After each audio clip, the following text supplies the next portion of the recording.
giant squid is a big animal. People like big animals when you think about it. From little kids on, we're interested in large animals. They're almost monsters, and we love our monsters as long as they stay far enough away that they don't actually consume us. And the other thing is that they're mysterious. They're mysterious. We still don't know very much about their biology and their behavior.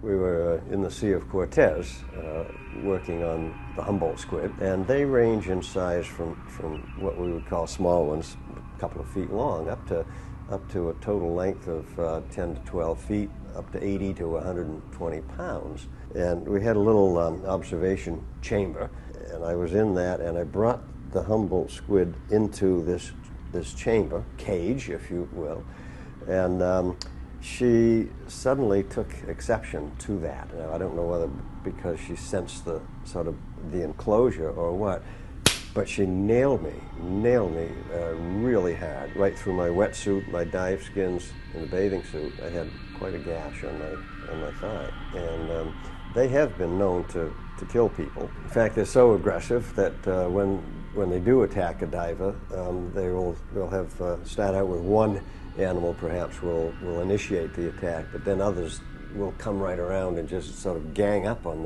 the diver and bite him, and then also will drag him down.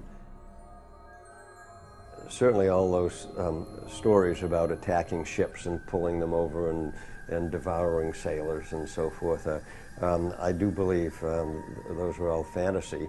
But you have to remember the context and the era in which these stories arose, and this was back in the days of old, 15th century, 16th, 17th century, and so forth. Sailors were at sea for a very long time, and when they saw these animals in those days, they had no idea what they were. In trying to explain this phenomenon, they would come up with myths and stories about what these animals were, and so they sometimes were called kraken, and this was a huge, monstrous animal up in the northern waters in Norway and so forth. And then it was really only in the mid-19th century that a zoologist recognized that these monsters, the kraken and the merman, were actually squid.